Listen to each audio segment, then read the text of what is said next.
श्लोका जो है अभी हमने दूसरा अध्याय 47 नंबर श्लोक तक करा है, दूसरा यानी कि सेकंड चैप्टर के 47 नंबर श्लोक तक। अब हम उसके आगे स्टार्ट करेंगे। तो एवरेज हम 10 से 12 श्लोक पढ़ रहे हैं।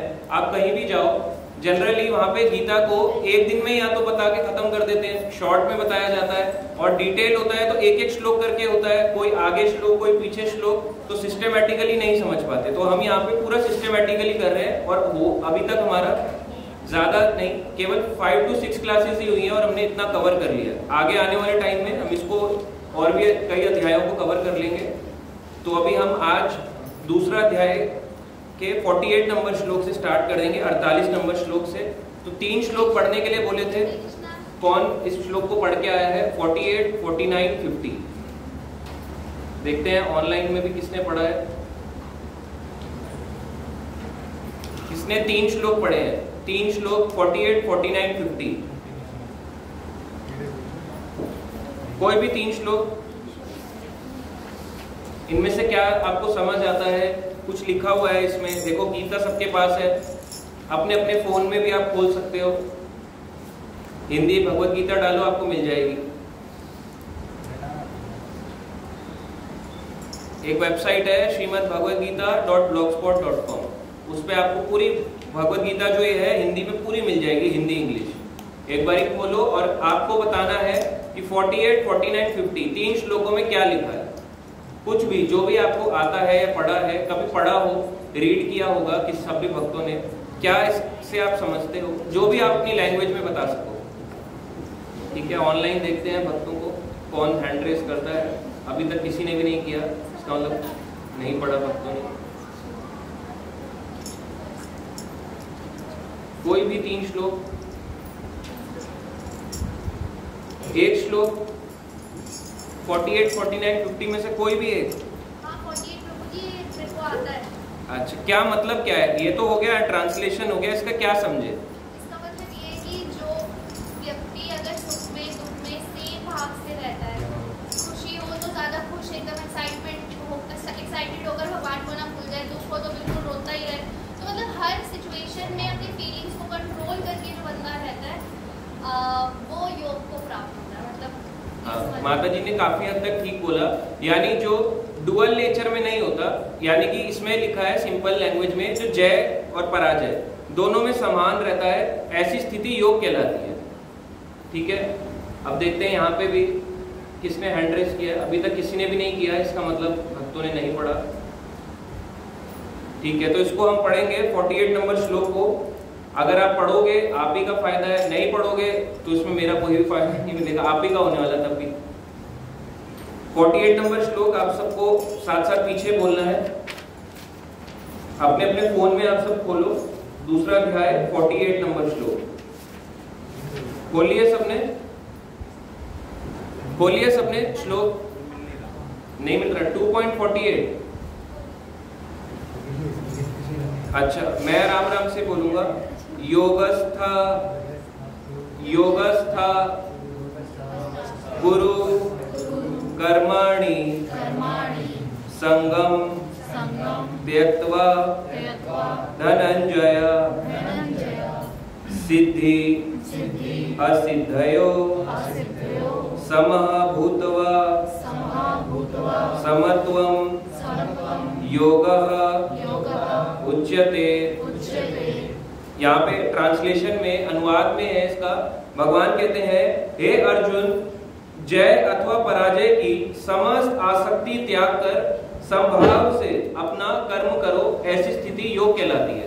तो योग की सिचुएशन में क्या होता है? ऐसा नहीं होता व्यक्ति कि जिसे कहते हैं ना डगमगाना, वो सिचुएशन योग नहीं होती है।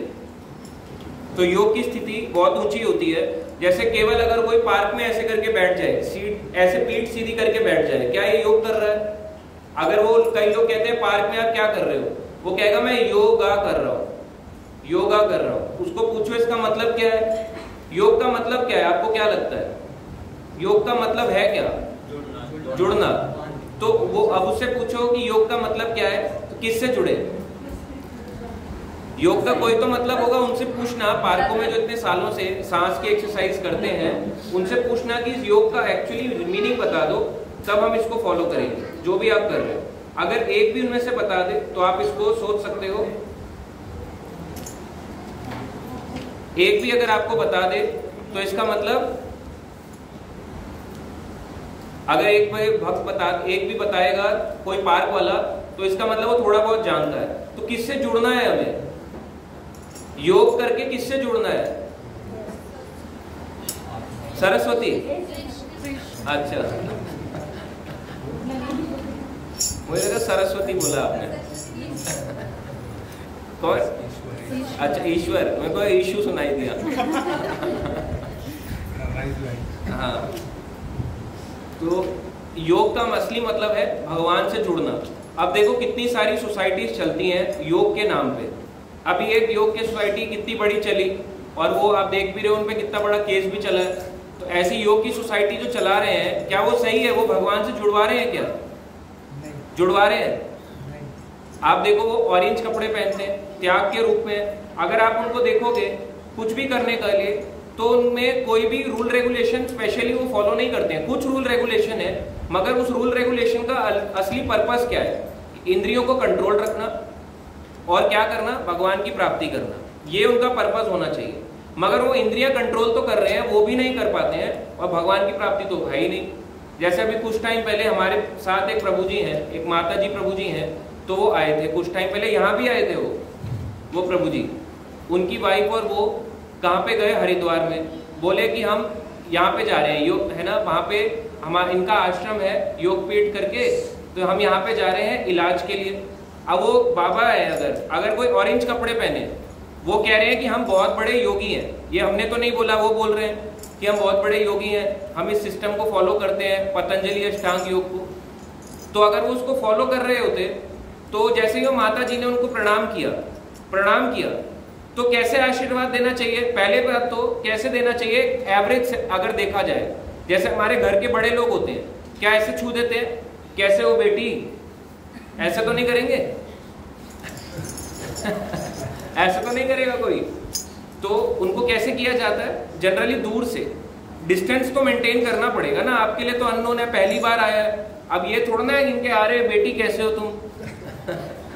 तो आप देख लो ये योग की स्थिति का है। योग की स्थिति बहुत ऊंची है।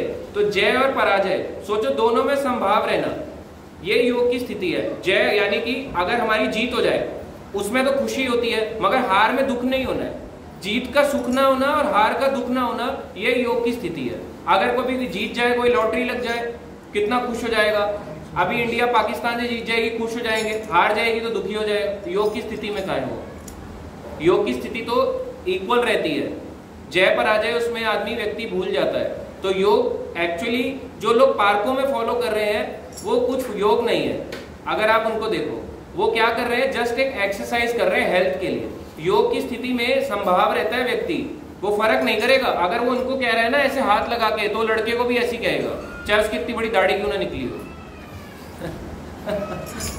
और क्या योग की स्थिति में है, तब तो बोल सकता है कि भाई हम योग की स्थिति में है, दोनों को समान रूप से देख रहे हैं। मगर वो अगर उनको नहीं कर रहे, लड़के को, मतलब एक मेल से डिस्टेंस बढ़ा रहे हो, फीमेल से डिस्टेंस पास ला रहे हो, तो योग की स्थिति में कहाँ हो? आप तो पहले ही अट्रैक्ट हो गए।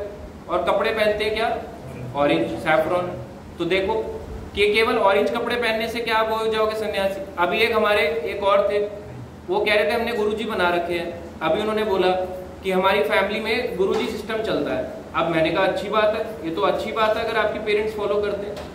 तो उन्होंने इतनी बड़ी मूंछें उगाई हुई थी, इतनी ऐसे करके, यहाँ तक उन गुरुजी की ऐसे करके मूंछें आ रही है, इस साइड से भी और इस साइड से भी। लग ही नहीं रहता, ऐसा लग रहा था कोई राजस्थान का बड़ा वो है, बीकानेर का कोई राजा वाजा है, लग ही नहीं रहा था। कह रहे हैं हमारे यहाँ के गुरुजी हैं। मैंने कहा चलो अच्छी बात है, कुछ तो आता होगा। कह रहे नहीं गुरुजी हैं पर बच्चे भी तो हैं, इनकी बेटी आती है सीरियल में आती है, कौन सा कल बता रहे थे वो, ये रिश्ता क्या कहलाता है। तो ये सीरियल अच्छे देखते हैं। तो उसमें मुझे याद नहीं था। तो रिश्ता क्या कहलाता है। अब वो कह रहे हैं कि उसमें काम करती है, तो कह रहे हैं कि देखो हम उसमें काम करती हैं, और अपने आप को क्या बता रहे हैं कि वो गुरुजी हैं। टीवी सीरियल में काम करने वाला व्यक्ति अगर उसको कोई किरदार मिल जाए और किरदार में इतना वो बहा जाए कि वो अपने आप को गुरु ही मानने लगे, क्या ये ठीक है? इतनी बड़ी बड़ी मूछें उगा रखी हैं, इतना बड़ा ताज पहना हुआ है, मतलब उस कोई त्याग की भावना ही नहीं है अंदर। पूछो कोई एक श्लोक सुना दो, कुछ नहीं आता। अच्छा कहीं गए होंगे, कभी दर्शन किए होंगे, कह रहे भगवान होता ही नहीं। पहला कंसेप्ट ही उनका ये भगवान ही नहीं है। मैंने कहा इतने सारे लोग जो मंदिर जा रहे हैं उसकी तरफ श्रद्धा ही नहीं होनी चाहिए। उनका कंसेप्ट ही यही है कि no God, I am the only God, मैं ही भगवान हूँ। तो ये माया का सबसे बड़ा फंदा है कि खुद को क्या मानना, भगवान मानना। सबसे बड़ा माया का फंदा है ये, इससे बड़ा कोई भी माया का फंदा नहीं है। जैसे सबसे बड़ा फंदे में कौन था? रावण खुद को भगवान मानता था, कितना शक्तिशाली था, मगर क्या वो भगवान है? कहलाया क्या? कोई भी नहीं कहला सकता। और यहाँ पे देखो, यहाँ पे तात्पर्य में प्रभुपाद जी बताते हैं कि असली वर्णाश्रम धर्म के बारे में कहाँ पे बताया गया है? वर्णाश्रम धर्म के बारे में विष्णु पुराण में, कि वर्ण और आश्रम का धर्म क्या है। अच्छा वर्ण-आश्रम धर्म क्या है? अभी बीच में क्वेश्चन भी था, उसमें मैंने डाला था कि पहला अध्याय का ये सारे क्वेश्चन है, आपको इसमें से आंसर लिखने हैं। तो कईयों ने, 2-3 ने लिखा उसमें से वर्णाश्रम मीन्स आई डोंट नो, उनको पता ही नहीं। कईयों ने ब्लैंक ही छोड़ दिया, उनको लगा ऑप्शनल है, ऑप्शनल ही रखूंगा इसको, छोड़ ही दो इसको। कॉपी कर लेते, कहीं इंटरनेट पे जाके कॉपी करके ऐसे एक लाइन ही कॉपी मार देते, वर्ण आश्रम का मतलब ये है। उन्होंने कुछ भी नहीं करा, तो ऐसे भी होता है। तो वर्ण आश्रम का असली मतलब है 4 वर्ण। कौन कौन से? कौन से? ब्राह्मण, क्षत्रिय, वैश्य और शूद्र, ये 4 वर्ण हो गए। और आश्रम कौन से? ब्रह्मचारी, गृहस्थ, वानप्रस्थ, संन्यास। तो ये 4 वर्ण और 4 आश्रम हो गए। तो इसके बारे में डिटेल में सबसे ज्यादा कहाँ दिया है? यहाँ पे प्रभुपाद बता रहे हैं विष्णु पुराण में। तो देखो यहाँ पे बताया गया है। अब हम आगे श्लोक में चलेंगे, इसका तात्पर्य आप सब पढ़ सकते हैं। अगला श्लोक है 49, तो आप सब साथ साथ बोल सकते हैं। और ऑनलाइन भी भक्त अपना अपना गीता या ऑनलाइन अपने फोन में ऑन करके इसको साथ साथ इस तरह से पढ़ सकते हैं। दूरेण ही अवरम कर्म बुद्धि योगा धनंजय बुद्धौ शरणम अन्विच्छ कृपणः फल हेतवः। इसका अनुवाद में कह रहे हैं, हे धनंजय, भक्ति के द्वारा समस्त गर्हित कर्मों से दूर रहो और उसी भाव से भगवान की शरण को ग्रहण करो। जो व्यक्ति अपने सकाम कर्मों के फल को भोगना चाहते हैं वे कृपण हैं, यानी कंजूस हैं। तो इसमें देखो सबसे पहले भगवान क्या कह रहे हैं? सबसे पहली लाइन में, हे धनंजय, भक्ति के द्वारा, क्या लाइन है? भक्ति के द्वारा समस्त गर्हित कर्मों से दूर रहो। तो कैसे दूर रह सकते हो? जबरदस्ती कोई अपने आप को भौतिक कर्मों से रोक सकता है क्या? रोक ही नहीं सकते। आप रोक के देखो अपनी इंद्रियों को, रोक ही नहीं सकते हो। केवल आप भक्ति के द्वारा ही अपने सकाम कर्मों से दूर हो सकते हो, नहीं तो इच्छाएं कभी खत्म नहीं हो सकती। और यहाँ पे क्या रखा है? उसी भाव से क्या कह रहे हैं भगवान कृष्ण? भगवान की शरण ग्रहण करो। अभी कृष्ण ने ये नहीं कहा कि मेरी शरण ग्रहण करो, जबकि खुद ही भगवान है। तो क्या कह रहे हैं? भगवान की शरण ग्रहण करो। अब लोग इस श्लोक को उठा के पकड़ लेंगे, बोलेंगे अरे देखो कृष्ण ने कब कहा मैं भगवान हूं, ये तो महापुरुष थे ना, तभी तो कह रहे हैं भगवान की शरण ग्रहण करो। इस श्लोक को उठा के कोट करते रहेंगे और कहेंगे आपकी पूरी सोसाइटी गलत है, कृष्ण कोई भगवान नहीं है। क्योंकि भगवान देखो क्या कह रहे हैं, भगवान को कहना चाहिए था मेरी शरण में आओ, पर वो आगे कह रहे हैं। यहाँ पे क्या कह रहे हैं? भगवान की शरण ग्रहण करो। देखो आप सब पढ़ रहे हो इसमें अनुवाद में, ट्रांसलेशन में लिखा हुआ है, जो व्यक्ति अपने सकाम कर्म फलों को भोगना चाहते हैं वे कृपण हैं, यानी कंजूस हैं। कृपण यानी कि कंजूस। सकाम कर्म क्या होता है? कौन बताएगा? सकाम कर्म कई बार बताया है सकाम कर्म के बारे में, देखते हैं यहाँ पे चार्ट में कौन बताता है सकाम कर्म के बारे में। इसमें कोई स्वार्थ हो और थोड़ा और डिटेल, हर कर्म के प्रति फल की इच्छा। जैसे कोई भी आज मैं कार्य करूंगा, जैसे आज मैंने किसी की मदद करी, मैंने भंडारा किया ये सोच के, क्यों सोच के कि मेरे पे कोई कृपा होगी, तो ये क्या है? सकाम कर्म। ये भक्ति नहीं है, ये सकाम कर्म है। यानी हर कर्म जो भी मैं कर रहा हूँ उसके प्रति मेरी कोई ना कोई इच्छा मैंने बना रखी है। व्रत लूंगा तो मेरा ये हो जाए, अच्छा पति मिल जाए। ये वाला फास्ट करूंगा, अच्छी पत्नी मिल जाए। ये वाला अगर यहाँ जाऊंगा तीर्थ यात्रा पे तो ये वाली इच्छा पूरी हो जाए। ऐसे ऐसे इसे क्या कहते हैं? सकाम कर्म। हर कर्म के प्रति कोई ना कोई फल की इच्छा। तो ये वेदों में दी गई है, ऐसा नहीं है वेदों में नहीं दिया गया। इसका पर्पस क्या था? धीरे धीरे करके अपलिफ्ट करना। जैसे आज कोई नर्सरी क्लास में है, एकदम से अगर उसको 12वीं का ज्ञान दोगे, एक्सेप्ट करेगा? अभी उसको ABCD नहीं आती, एकदम से उसको भक्ति का ज्ञान दोगे, एक्सेप्ट करेगा? नहीं। तो उसको कैसे बताएंगे? कैसे बताएंगे? ABCD करके। फिर धीरे धीरे प्रोसेस में आएगा, KG, फर्स्ट, सेकंड, थर्ड, धीरे धीरे करके 12वीं तक पहुंचेगा। और फिर पता चलेगा ग्रेजुएशन है, पोस्ट ग्रेजुएशन है, PhD है, इस तरह से। तो ये प्रोसीजर क्या है? सिस्टमैटिकली एक के बाद एक इस तरह से ऊपर चढ़ता है। ऐसे ही वेदों में जो लोग भक्ति नहीं कर सकते उनको क्या बताया गया है? सकाम कर्म। मगर इसका मतलब ये नहीं है सकाम कर्म से भक्ति यानी भगवान की प्राप्ति होगी। भगवान की प्राप्ति के लिए तो फिर भी भक्ति करनी ही पड़ेगी। तभी तो यहाँ पे भगवान कह रहे हैं तभी अपने कर्मों से मुक्ति पा सकोगे, नहीं तो छूट नहीं पाएंगे। जितनी भी इच्छाएं हैं बनी रहेंगी। इच्छाएं कैसी होती हैं? इच्छाएं के बारे में यहाँ पे बताया जाता है कि जितनी आप करोगे और बढ़ेंगी, वो कभी कम नहीं हो सकती है। ठीक है, नेक्स्ट हम श्लोक पढ़ेंगे 58 नंबर। तो ये भी आप सब साथ में बोल सकते हैं। बुद्धि युक्तः जहाति इहि उभे सुकृत दुष्कृते तस्मात् योगाय युञ्जस्व योगः कर्मसु कौशलम् बुद्धि युक्तो जहाति उभे सुकृत दुष्कृते तस्मात् योगाय युज्यस्व योगः कर्मसु कौशलम्। इसका अनुवाद पढ़ेंगे। कौन पढ़ेगा अनुवाद इसका? कोई भी, आप सबके पास तो है, फोन तो है। हिंदी अनुवाद इसका ट्रांसलेशन,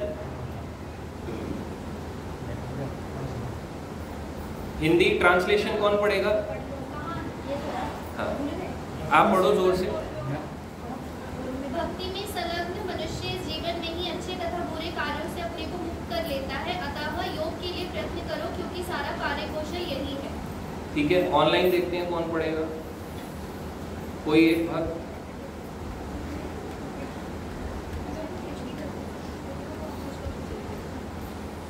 ठीक है, यहाँ पे माता जी हैं, प्रीति शर्मा माता जी पढ़ेंगी। हाँ जी पढ़िए। बुद्धि युक्तो। हाँ जी माता जी, संस्कृत ही पढ़नी है। हाँ संस्कृत ही पढ़नी है। अनुवाद पढ़ो, चलो अनुवाद। ऐसे रहने दो, वैसे रहने दो। अरे ऐसे रहने दो, आवाज तो ऐसे आ रही है। नहीं आ रही।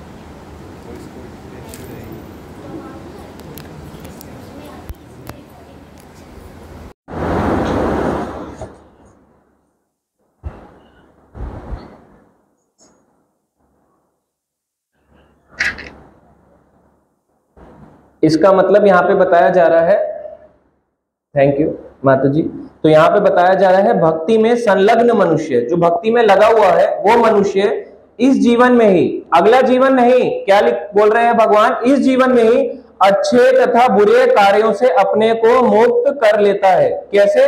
भक्ति से। इसी जीवन में, और जीवन भी नहीं जीने पड़ेंगे, इसी जीवन में अच्छे और बुरे कार्यों से मुक्त कर लेते। अब कोई बोलेगा कि बुरे कार्यों से मुक्त करना तो ठीक है, अच्छे कार्यों से क्यों मुक्त करने को कह रहे हो? बुरे कार्यों से तो आपने बोला चोरी नहीं करनी चाहिए, डकैत नहीं करना चाहिए, किसी को चीटिंग नहीं करनी चाहिए, झूठ नहीं बोलना चाहिए, मगर अच्छे कार्यों से क्यों कह रहे हो? इसका मतलब अच्छे कार्य का भी कर्म बंधन लगता है। कर्म बंधन कब नहीं लगता? जब वो भगवान के लिए किया जाए, नहीं तो हर कार्य का कर्म बंधन है। अगर आज आप किसी को रोड में पानी पिला रहे हो, अगर मान लो कोई रोज रास्ते में यहां से जा रहा है, आप उसको भक्त नहीं हो, आप उसको पानी पिला रहे हो, ये क्या है? अच्छा कार्य, अच्छा कार्य है। अब मान लो उसका गला बहुत सूखा था, वो किसी के पैसे लेके भाग रहा था, आपने उसको क्या किया? पानी पिलाया। तो अगर वो आगे जाके पकड़ा जाता, मगर क्योंकि आपने पानी पिला दिया तो आपको क्या लगेगा? कर्म बंधन। अब उसमें जान आ गई, फुर्ती आ गई, पानी पी के दौड़ेगा वो। प्रभु जी ने बनाया जैसे आज ठंडा ठंडा पानी पिलाएंगे अभी सबको, तो आप देखना वो दौड़ेगा। आपको क्या लगेगा? कर्म बंधन। अच्छे कार्य का भी कर्म बंधन लगता है। कोई ये नहीं बोल सकता कि केवल बुरे का लगता है, अच्छे का भी लगता है। ये बात ट्रुथ है, यहां पे भगवान ने बोला है। तो कैसे मुक्त हो सकते हैं? केवल भक्ति से।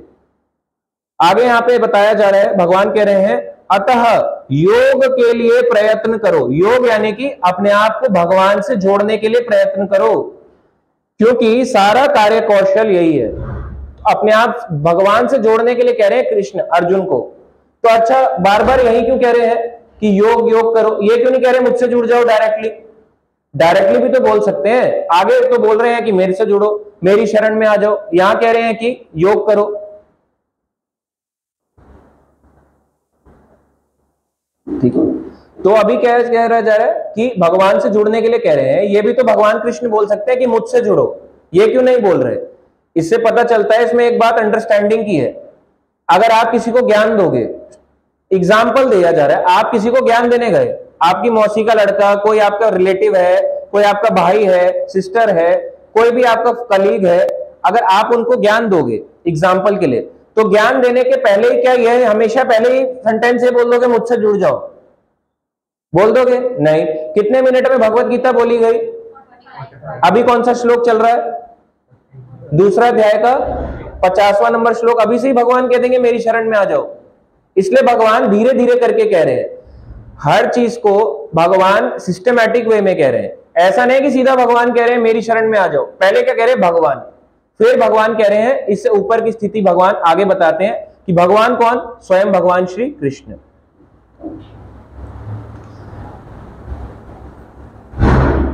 अब इसमें एक चीज और है, आप देखना, यहां पे बुद्धि युक्त लिखा है। अगर आप उसका वो पढ़ेंगे शब्दार्थ, बुद्धि युक्त लिखा है। इसका मीनिंग पढ़ो एक बारी, क्या लिखा है शब्दार्थ में? देखो क्या मीनिंग लिखा है। भक्ति में लगे रहना। बुद्धि का मतलब क्या होता है? बुद्धि का मतलब क्या है? बुद्धि नहीं दी किसी को? दिमाग कह रहे हैं। ब्रेन के अंदर क्या होता है? ब्रेन के अंदर बुद्धि है, तो बुद्धि को क्या बोलते हैं आसान लैंग्वेज में? Wisdom, intelligence. तो ये तो वही यही तो है, इतना तो बोलना पड़ेगा। तो यहां पे देखो इसमें कितना समझने की बात है कि बुद्धि युक्त को यहां पे क्या ट्रांसलेट किया हुआ है प्रभुपाद जी ने? भक्ति में लगे रहना। तो ये तो कॉन्ट्रडिक्टरी स्टेटमेंट हो गई। अब कई लोग इसकी वीडियो उठा के बनाएंगे, देखो प्रभुपाद जी ने क्या किया, पूरा बर्बाद कर दिया सिस्टम को। बुद्धि युक्त को लिखा है भक्ति में लगे रहना, तो बर्बाद हो गया सिस्टम। ये तो गलत है, सारा सिस्टम रॉन्ग है, ऐसा ही बोलेंगे।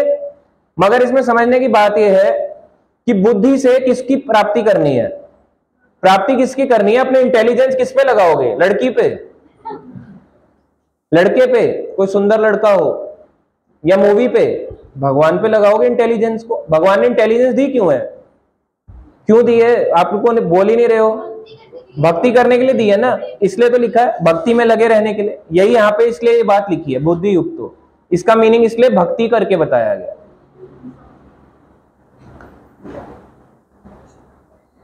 नेक्स्ट हम आगे चलते हैं। इंटेलिजेंस ऑनलाइन भी भक्त लिख रहे हैं। अभी हम आगे चलते हैं 51 नंबर श्लोक में। कर्मजं बुद्धि युक्ता ही फलम त्यक्त्वा मनीषिण। कर्मजं बुद्धि युक्ता ही फलम त्यक्त्वा मनीषिण। जन्म बंध विनिर्मुक्ता पदम गच्छन्ति अनामयम्। इस तरह भगवत भक्ति में लगे रहकर बड़े बड़े ऋषि, कौन बड़े बड़े ऋषि? नाम बताओ कोई ऋषि का। दुर्वासा और वशिष्ठ, अत्रि, तीन, मैत्री ऋषि, वाल्मीकि, भृगु, हाँ, अगस्त्य, इतने सारे ऋषि हो गए। तो यहाँ पे बताते हैं भगवत भक्ति में लगे रहकर बड़े बड़े ऋषि, मुनि अथवा भक्तगण अपने आप को इस भौतिक संसार के कर्म फलों से मुक्त कर लेते हैं। आगे यहाँ पे बताया जा रहा है, इस प्रकार वे जन्म मृत्यु के चक्र से छूट जाते हैं और भगवान के पास जाकर उस अवस्था को प्राप्त करते हैं जो समस्त दुखों से परे है। यहाँ पे बात भगवान कह रहे हैं कि जब इस संसार से कोई मुक्त हो जाता है, ऐसी जगह जाता है जो सारे दुखों से परे है। आप जाना चाहते हो या नहीं जाना चाहते? और हम सबसे ज्यादा मेहनत किसके लिए करते हैं? क्या पूरे जीवन में भगवान की प्राप्ति के लिए या अटैचमेंट्स बढ़ाने के लिए? अटैचमेंट। ये भगवान की प्राप्ति के लिए केवल एक ने बोला होना ये चाहिए, पर करते ही। हाँ, करते ही है, क्योंकि बोलना बड़ा आसान है। देखो, पूरा जीवन एक आपको गाड़ी दी गई, एग्जाम्पल के लिए मर्सिडीज गाड़ी है, उसको आप खेत पे उतार दो, कितना चल पाएगी मर्सिडीज गाड़ी? नहीं चलेगी, थोड़ी देर में रुक जाएगी। खेत में क्या अच्छा चलता है? ट्रैक्टर। और अगर वही ट्रैक्टर को गली में ले आओ, अच्छा चलेगा? एक मॉल में ले आओ ट्रैक्टर को, अच्छा चलेगा? वहां पे क्या अच्छी चलेगी? गाड़ी। मर्सिडीज तो और अच्छी लगेगी। तो इसीलिए ह्यूमन बॉडी कैसे है? ह्यूमन बॉडी का यूज है भगवान की प्राप्ति के लिए। अब इसका यूज कोई भगवान की प्राप्ति के लिए ना करे। यहाँ पे कह रहे हैं कि बड़े बड़े ऋषि मुनि भक्तगण अपने आप को भक्ति में लगा के भगवान के धाम को प्राप्त कर चुके हैं, मगर वो बड़े बड़े थे, तो क्या हम नहीं बन सकते वैसे? अगर हम उनके फुटस्टेप्स को फॉलो करेंगे, जो उन्होंने सिखाया है उस चीज को हम अपने जीवन में अपनाएंगे, क्या हम नहीं प्राप्त कर सकते? कर सकते हैं, कोई भी कर सकता है। भक्ति में आना तो आसान है, फॉलो करना मुश्किल होता है। आना तो व्यक्ति को पता है क्यों आता है। एक बारी किसी ने पूछा महाराज से, है ना, हिज होलीनेस गोपाल कृष्ण गोस्वामी महाराज जी, उनसे पूछा कि हम ना भक्ति में आए थे, पहले जब आते थे बड़ा रोना आता था। भक्ति में आए थे पहले दिन, बड़े परेशान थे, चीटिंग हुई थी, कोई किसी के घर में डेथ हुई थी, या अपने मन से परेशान थे, फाइनेंशियली परेशान थे। जब आए थे तब तो बड़ा रोना आता था। अब आज हम देखते हैं, आज के समय हमें रोना नहीं आता। आज के समय हम जाते हैं मंदिरों में तो पहले ऐसा लगता था कि मतलब आंसू से नदियां बह जाएंगी, आज के समय में एकदम ड्राई हो चुकी हैं आईज। ऐसा क्यों हो रहा है? इसका मतलब हमारी भक्ति पहले शुद्ध थी, अब अशुद्ध हो गई है। ऐसा बोल के गए। ऐसा क्यों हुआ कि वो टीयर्स अब क्यों नहीं आ रहे हैं? तो महाराज ने उनको एक सिंपल आंसर किया, पता है क्या? वो नकली आंसू थे, those were fake tears. Accept करेगा कोई? छोड़ जाएगा अभी 2 मिनट में। कितना भारी शब्द बोला है कि वो नकली आंसू थे, क्योंकि आप रो किस लिए रहे थे? भगवान के लिए थोड़ा ना रो रहे थे। आपके तो अपनी लाइफ में प्रॉब्लम थी तो आप रो रहे थे। जिस दिन भगवान के लिए रोगे ना, तब भगवान की प्राप्ति होगी। इतना आसान नहीं है भगवान के लिए। कभी रोए भगवान के लिए कि आज मेरे, जैसे अपने बच्चे के लिए रोते हैं, आज मेरे बेटे ने खाना नहीं खाया। आज जैसे हम कभी भगवान को भोग लगाना भूल जाए, है ना, तो कभी ऐसा होता है बच्चे को ना खिलाओ तो लगता है ना माँ को, मेरे बच्चे ने खाना नहीं खाया, सुबह से कुछ नहीं खा रहा है, सुबह से कुछ नहीं खा पी रही है। भगवान के साथ कभी ऐसा होता है? नहीं खाया, नहीं खाया, खा लेंगे और क्या, इधर ही खाने की पड़ी है इन्हें, और क्या, कहीं ना कहीं तो खा ही लेंगे, क्या जरूरत है इन्हें, सब कुछ तो इन्होंने बनाया। तो जिस तरीके से हमारा भाव है उतने ही भगवान भक्ति देते हैं। फिर कहते हैं प्रभु जी मजा नहीं आ रहा है भक्ति में। मजा क्यों नहीं आ रहा है? आप मजा कर रहे हो, आप अपने आप को डाल ही नहीं रहे हो, इन्वॉल्व ही नहीं कर रहे हो भक्ति में। आपने आपको दूर लेके जाए जा रहे हो भक्ति से। जितना हो सके व्यक्ति अपने आप को क्या कर रहा है? प्रयास कर रहा है कि केवल वो भक्ति से खुद को दूर ले जाए। अटैचमेंट्स आप जितनी बढ़ाओगे माया से, उतना दूर आप जाओगे कृष्ण से। इसलिए अगर आपको भगवान के पास रहना है और माया को दूर करना है तो भक्ति के प्रोसेस में जुड़ना होगा। भक्ति का प्रोसेस बहुत सिंपल है। जो आप खाते हो वो साधारण एक इंसान भी खाता है, मगर वो खाने से पहले भगवान को भोग लगा दो तो वो क्या बन जाता है? प्रसाद। कितना सिंपल है। भगवान भी खुश और आप भी खुश, मगर प्रोसीजर तो आपको अप्लाई करना पड़ेगा ना। अप्लाई नहीं करोगे तो कैसे होगा? यहां पे बताते हैं, इसी श्लोक में एक आता है, इसी श्लोक में 51 नंबर में आता है, भागवतम का एक श्लोक है, दिखा आपको? तात्पर्य में भागवतम का एक श्लोक है, दिख रहा है? इस श्लोक में यहां पे आप देखना, लास्ट लाइन लिखी है, पदम पदम पदम यत विपदाम न तेषाम। यहां पे बताया जा रहा है, इसका अनुवाद पढ़ो। देखो, भागवत का बहुत अच्छा श्लोक है। जिसने उन भगवान के चरण कमल रूपी नाव को ग्रहण कर लिया है, सच में जिसने ग्रहण कर लिया है, ऐसा फेक नहीं, फेक भक्त नहीं, जो दृश्य जगत के आश्रय है और मुकुंद नाम से विख्यात है, अर्थात मुक्ति के दाता, उसके लिए यह भव सागर गोखुर में समाये जल के समान है। यह भव सागर कैसा है? जैसे गोखुर क्या हुआ? गाय का बछड़ा। गाय के बछड़े के पैर होते हैं, उसके पैर कितने बड़े होते हैं? छोटे से। अगर वो छोटा सा गड्ढा करेगा, कितना सा होगा? इतना सा। उसको टापना होगा, कितना टाइम लगेगा आपको टापने में? एक गाय का पैर है, उसने ऐसे रखा, मिट्टी में दब गया, इतना सा ही तो गड्ढा होगा, इतना सा होगा। इसमें अगर पानी भरा है, अब आपको इसको लांघना है, इजी है या टफ है? इजी है। तो जो भगवान की भक्ति में लग जाता है, इस संसार को पार कर जाना बहुत आसान हो जाता है उसके लिए, मगर अपने आप को प्रोसेस में तो लगाना पड़ेगा ना। और यहां पे देखो आगे क्या कहते हैं, उसका लक्ष्य परम पदम है, यानी कि भगवान है, अर्थात वह स्थान जहां भौतिक कष्ट नहीं है। यानी इस संसार में भौतिक कष्ट है और भगवान के धाम में भौतिक कष्ट नहीं है। वहां बीमार नहीं होता, वहां पे कोई बूढ़ा नहीं होता। वहां भगवान के धाम में बताया जाता है किसी भी व्यक्ति को ऐसा फील नहीं होता कि गर्मी लग रही है। अभी आप गर्मी में आए, अगर आपको चाहिए कि बॉडी में एकदम से ठंड लगने लग जाए, आपको ठंड लगेगी। आप चाहोगे कि मुझे गर्म लगे तो गर्म लगेगा। भगवान का धाम ऐसा है। भगवान के धाम में बताते हैं कि कोई भी व्यक्ति बूढ़ा नहीं होता। सारे लोग जो होते हैं कैसे रहते हैं? यंग। कोई भी ऐसे नहीं दिखता कि बूढ़ा दिख रहा है, दाढ़ी वाइट हो गई, बाल वाइट हो गए, ऐसा नहीं है। वहां पे सारे लोग यंग दिखते हैं। भगवान के धाम में कोई दुखी नहीं रहता, मन से परेशान नहीं है। लोग आजकल मन से बड़ा परेशान है, बहुत परेशान है अपने अपने मन से। कुछ नहीं हुआ होगा, बस ऐसे ही कहते हैं। मैंने पूछा परेशानी क्या है आपकी? बस कुछ प्रॉब्लम नहीं है, कह रहे हैं कि डिप्रेशन है। रीजन पूछो क्यों डिप्रेशन है, और उनको रीजन कुछ नहीं होता कि केवल यही रीजन है कि वो भगवान को बहुत जन्मों से भुला चुके हैं। पूरी जिंदगी उन्होंने सीखा क्या? एक मशीन की तरह काम करना। सुबह उठो, उस पर ऐसे करके चाबी घुमाओ, चाबी करके वो अपना काम करता चले जाएगा। पहले स्कूल जाएगा, फिर कॉलेज जाएगा, पढ़ाई करेगा, होम मेकर बनेगा, जॉब जाएगा, बिजनेस करेगा, बूढ़ा हो जाएगा, प्रॉपर्टी खरीदेगा, बच्चों की शादी कराएगा और चल बसेगा। चाबी घुमा के हम लगे हुए हैं। मगर असली में आनंद कब आएगा? जब वो जानेगा कि मैं क्या हूं, भगवान का दास हूं। तब पता चलेगा ना। आपने पूरी जिंदगी इस गाड़ी को तो आप चमका रहे हो, मगर अंदर जो ड्राइवर है उसको खाना ही नहीं मिल रहा, तो बताओ गाड़ी आपकी अच्छी चल पाएगी? तभी तो परेशान है वो। गाड़ी ऐसे ऐसे चल रही है, फिर वो रुक जा रही है। गाड़ी कह रही है मुझे तो दे रहे हो, ड्राइवर को तो दे दो कुछ। ड्राइवर बेचारा थका हुआ है। तो हम अपनी आत्मा की तुष्टि के लिए कुछ नहीं कर रहे हैं। अभी ऐसे हमने बोला कि कथा है, क्लास है, आ जाओ, तो कई आए नहीं, है ना। तो कईयों ने बोला ऑनलाइन जुड़ेंगे, चलो ऑनलाइन तो जुड़े, पर कईयों ने रिप्लाई भी नहीं दिया। तो उनका कितना बड़ा दुर्भाग्य है। सोचो कि केवल उन्होंने सोचा हुआ है कि भक्ति का क्या प्रोसेस होता है, हरे कृष्णा कर लो या राधे श्याम कर लो, हो गया भक्ति। इतनी भक्ति नहीं टिक पाओगे। 20-21 साल पुराने भी कुछ नहीं है। एग्जाम्पल भी आपको मिल जाएगा अभी क्लास के बाद। कोई टिक नहीं पाता भक्ति में। इतना आसान मत समझना कि अच्छे अच्छे को 50 साल के बाद भी माया खींच लेती है। बहुत बहुत खतरनाक है माया, इतना इजी नहीं है। अभी आपको हम एग्जाम्पल भी देंगे आफ्टर क्लास, भक्तों को जो रहेंगे यहाँ पे, तो आपको पता चलेगा कितना टफ होता है भक्ति करना। है इतना इजी नहीं है। प्रोसेस में आना आसान है, इसमें रुके रहना बहुत मुश्किल है।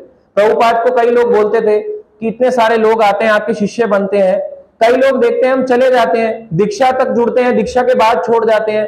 कई लोग शिक्षा में ही छोड़ जाते हैं। कई लोगों को प्रोसेस टफ लगता है, छोड़ जाते हैं। कई लोगों को कोई किसी की बात का बुरा लगता है, छोड़ जाते हैं। प्रभुपाद जी कहते हैं फिक्र मत करो, उनको मत सोचो तो चला गया। ये बताओ कितने रह गए, उसकी ज्यादा इंपॉर्टेंस है ना। जो रह गया, तो चला गया, तो संसार का इसका तो नियम है, एक आएगा एक जाएगा, इन एंड आउट चलता रहेगा। जो रह गया उसके बारे में बताओ, बताओ कौन कौन रह गया। अच्छा ये रह गया, इनके लिए बोलो हरे कृष्णा कृष्णा कृष्णा हरे हरे, हरे राम राम राम हरे हरे। तो प्रभुपाद जी बड़ा खुश होते थे जो रह गया। जो चला गया कहते थे जाने दो, इसलिए वो भी ज्यादा नहीं सोचते थे। तो कई ऐसे आए, कई चले गए। आपको बहुत ऐसे मिलेंगे, बहुत लोग आएंगे चले जाएंगे प्रोसेस में। थोड़ी फिर नए लोग मिलेंगे, नए यात्री ट्रेन में चढ़ेंगे, फिर ट्रेन से उतर जाएंगे। ये ट्रेन तो जा रही है भगवान के धाम को। अब इसमें कई लोग चढ़ते और उतरते रहेंगे, चढ़ते रहेंगे उतरते रहेंगे, चढ़ते रहेंगे उतरते रहेंगे। कईयों का एक्सीडेंट हो जाएगा उसी ट्रेन से ही। आएंगे, कोई कुचल जाएगा, कोई पैर ट्रेन के नीचे आ जाएगा, उसी ट्रेन के नीचे, मगर ट्रेन आगे बढ़ती चली जाएगी। आसान भक्ति में यह है कि अपने आप को उस ट्रेन के डब्बे के अंदर रखे रखो, बस इतना ही है। अपने डेस्टिनेशन तक पहुंचो। मनुष्य जीवन मिला है, भगवान की प्राप्ति करो। अगर आप इससे नहीं करोगे, बताओ कहां पे एक जगह बताओ जहां पे सच्चाई रूप से बताया जा रहा हो कि आपको भगवान की प्राप्ति करनी है। ना स्कूल में बताया गया, घर में बताया नहीं गया, कॉलेज में बिल्कुल भी नहीं बताया गया, ऑफिस में तो बिल्कुल ही रोबोट बना देते हैं, बिजनेस में बिल्कुल नहीं होता है, व्यक्ति के पास टाइम और पैसा, उसके बाद समझ ही नहीं आता कहां पे क्या चीज इन्वेस्ट करूं। कहीं पे नहीं बताया जाता कि भगवान कौन, मनुष्य जीवन का क्या वैल्यू है। तो वो काम कर रहा है जो उसको नहीं करना चाहिए, और जो करना चाहिए उसको वो नहीं कर रहा, इसलिए वो परेशान रहता है। आगे बढ़ेंगे हम 52 नंबर श्लोक में। यदा ते मोह कलिलं बुद्धि व्यतितरष्यति तदा गंता असि निर्वेदम श्रोतव्यस्य श्रुतस्य च। जब तुम्हारी बुद्धि मोह रूपी सघन मन को पार कर जाएगी तो तुम सुने हुए तथा सुनने योग्य सबके प्रति अन्य मनसक हो जाओगे। यानी कि जब बुद्धि पार कर जाएगी इस मोह रूपी सघन वन को, ये जो वन है इसको मोह क्यों बोला है? जंगल है तो जंगल को मोह क्या है? सबसे बड़ा मोह क्या है? हर कर्म के प्रति फल की इच्छा, ये सबसे बड़ा मोह है। अटैचमेंट्स, कितने सारे मोह है संसार में जो आपको रोके रखेंगे। जब बुद्धि इस चीज को पार कर जाएगी, जब हम इस संसार में आए थे किसके साथ आए थे बताओ? कोई बोला मैं अपने भाई के साथ आया था, हम दोनों ट्विंस हैं। तो ऐसे भी तो बोल सकते, क्यों नहीं बोल सकते? हमने पूछा आप किसके साथ आए हो? आए थे किसी के साथ? जन्म अकेले लिया? कह रहे नहीं नहीं मैंने अकेले नहीं लिया, 2 लोग हुए थे, मेरा भाई भी इकट्ठे हुआ था। जुड़वा है हम लोग। तो इस संसार में व्यक्ति अकेला ही आता है, ट्विंस भी एक पहले आता है और दूसरा बाद में आता है। आया तो अकेले ना, चाहे सेकंड्स का डिफरेंस हो, आया तो अकेले ही है। और जाएगा कैसे? एक साथ जाएंगे क्या? वो अलग होगी डेस्टिनेशन दोनों की जाने की। तो इसी तरह से देखो कितने समय के लिए व्यक्ति आता है, कितना हमारे पास जीवन कितना है?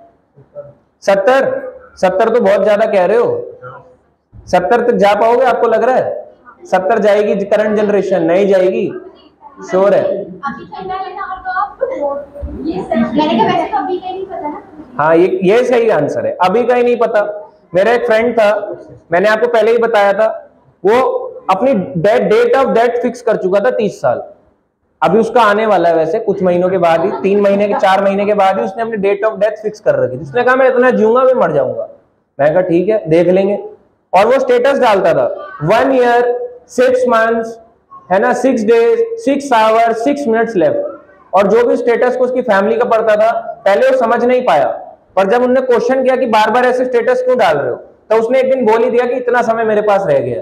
तो उसके घर वाले बेचारे रोने लग जाते थे कि भाई ऐसे स्टेटस मत डाला करो, हमारे को क्यों धमका रहे हो, तुमको ऐसा तो नहीं सुसाइड करने का प्लान बना रखा हो तुमने 30 साल की उम्र होते ही। तो डेथ क्या उनके कहने से होगी डेथ, कि मैं 30 साल में मरूंगा तो 30 में ही आएगी। आपको कल का भी नहीं पता, कल छोड़ो अभी नेक्स्ट स्टेप का भी नहीं पता होता कि डेथ आने वाली है या नहीं। किसी को पता था? अच्छा अभी यहाँ पे जैसे वॉर हुई यूक्रेन में और कहां पे, रशिया की, 2 कंट्रीज हैं, कौन सी लैंग्वेज बोली जाती है दोनों कंट्रीज में? रशियन। दोनों कंट्रीज में सेम लैंग्वेज है, रशियन लैंग्वेज।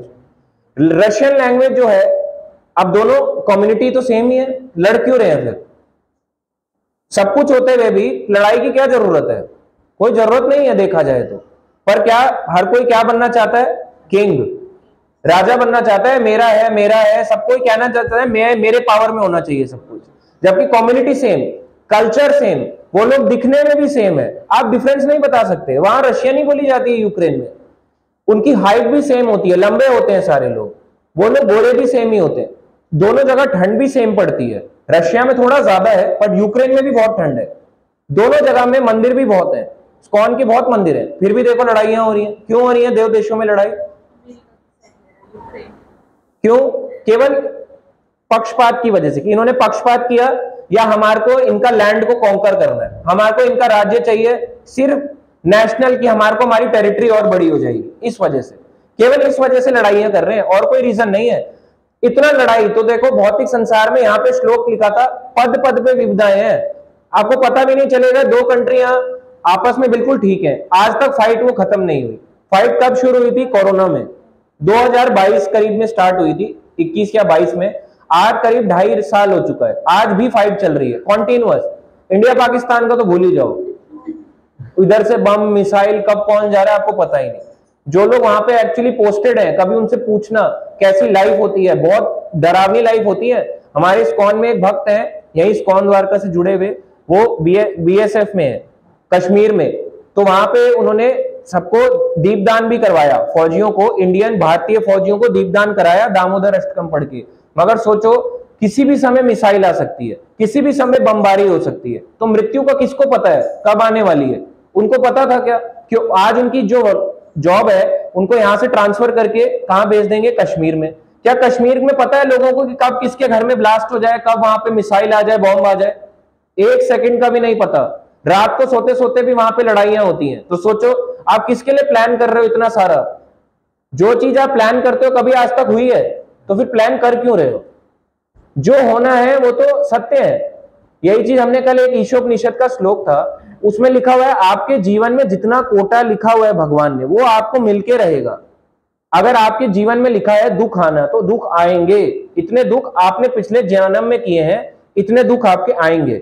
उनको काट कैसे सकते हो? भक्ति। और भक्ति को सबसे पहले व्यक्ति क्या कहता है? छोड़ रहा हूं क्योंकि मुझे दुख आ रहे हैं। अरे कटेगा ही उससे भाई। दवाई है ये, दवाई कह रहे दवाई नहीं लूंगा मैं। आप बीमार हो, आपकी बीमारी बताया जा रहा है ये और बढ़ेगी, ये बीमारी का रोग आपको कैंसर तक ले जाएगा। आप बोलो मैं दवाई नहीं कराऊंगा ना कीमोथेरेपी करूंगा, क्या ये सही है? सही है या नहीं है? गलत है, 100% गलत है। और वैसे ही जैसे भक्त की बीमारी बढ़ने लगती है या उसकी बीमारी का इलाज होने लगता है, तो उसी समय वो दवाई लेना छोड़ देता है। अब मैं ठीक हो गया, और तभी वो सबसे ज्यादा गिरता है। इसलिए अपनी दवाई को यानी भक्ति को हमें छोड़ना नहीं है।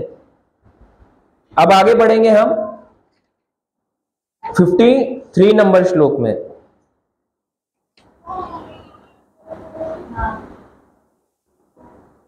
श्रुति विप्रतिपन्ना ते यदा स्थास्यति निश्चला समाधो अचला बुद्धि तदा योगम अवाप्स्यसि। इसका अनुवाद है जब तुम्हारा मन, अब ये श्लोक बहुत इंपॉर्टेंट है, बहुत ज्यादा, जब तुम्हारा मन वेदों की अलंकारमयी भाषा से विचलित ना हो। ये मैं नहीं बोल रहा, भगवान कह रहे हैं। वेद किसने दिए? भगवान ने। वेद व्यास कौन है? भगवान ही है। जब बता रहे हैं तुम्हारा मन वेदों की अलंकारमयी यानी फ्लावरी लैंग्वेज, इस भाषा से विचलित ना हो। वेदों में कई चीजें ऐसी लिखी हुई हैं, क्या क्या? पशु बलि कर लो, पशु को मारो और खा जाओ। मगर ये क्यों लिखा है?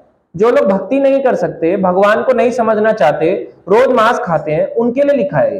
ये थोड़ा ना हम भी खाएंगे कि ये उनके लिए लिखा था प्रभु जी, हम भी खाएंगे, हम भी फॉलो करेंगे, वो लोग कर रहे हैं। तो ऐसी अलंकारमयी भाषा कई सारी लिखी है वेदों में। और क्या लिखा है वेदों में? ऐसा लिखा है वेदों में, कई ऐसे व्रत हैं, इसको पाने से आपको सुंदर बीवी मिल जाएगी। मिली किसी को? सब चुप है, सब चुप है। अच्छा, अब माता जी भी व्रत रखती हैं कई, वो कहते हैं सुंदर पति मिल जाएंगे, सुशील पति मिल जाएगा। मिला? तो कुछ चीजें ऐसी होती हैं जिनको पाकर, जिनको करके भी नहीं मिलता। तो ये क्या है? अलंकारमयी भाषा। मिलता है टेम्पररी तौर पे, हमेशा नहीं। जरूरी नहीं है कि फाइट नहीं होगी। आपने सुंदर मांगा, ये कब मांगा कि झगड़ा ना हो? झगड़ा तो होगा। झगड़ा क्यों नहीं होगा? जैसे बताते हैं, है ना, सती के कौन थे पति? शिव जी। तो सती के जब पति शिव जी थे, तो एक छोटी सी स्टोरी है, आपको सुनना चाहिए। हरिद्वार में एक जगह है जिसे कहते हैं दक्ष प्रजापति मंदिर। तो वहां पे एक बारी राजा जो दक्ष थे, ये ब्रह्मा जी के पुत्र हैं, शिव जी भी ब्रह्मा जी के पुत्र हैं। राजा दक्ष वहां पे बड़ा सा यज्ञ कर रहे थे, बहुत बड़ा यज्ञ। और यज्ञ में बताया जाता है कि जो भी आहुतियां दी जाती हैं और उसके फल स्वरूप जो भी वहां पे क्या दिया जाता है? प्रसाद। तो उस प्रसाद को दिया जाता है सभी भक्तों में, लोगों में बांटा जाता है कि ये यज्ञ का भाग है, ये भगवान का प्रसाद है, विष्णु का, ये आपके लिए, आपके लिए। तो इस प्रकार से वहां पे सब बैठे हुए थे। तो वहां पे ब्रह्मा जी और शिव जी भी बैठे थे। तो राजा दक्ष आए ऐसे करके, सीना चौड़ा करके। जब वो आए, उन्होंने देखा अरे शिव जी बैठे हुए हैं, उठ नहीं रहे शिव जी। बाकी तो चलेगा, ब्रह्मा तो मेरे पिता है, मेरे से बड़े हैं, तो वो तो बैठे रहेंगे, चलेगा, मगर शिव ये कैसे बैठा हुआ है? उनको क्या हुआ? क्रोध आया। और जैसे ही क्रोध आया, कहते ये तो मेरा क्या है, अगर देखा जाए शिव जी जो है ब्रह्मा के पुत्र है, दक्ष भी ब्रह्मा के पुत्र है, और उनके क्या लगते हैं? जमाई। जमाई लगते हैं नहीं लगते शिव जी दक्ष के? दक्ष की पुत्री कौन है? सती।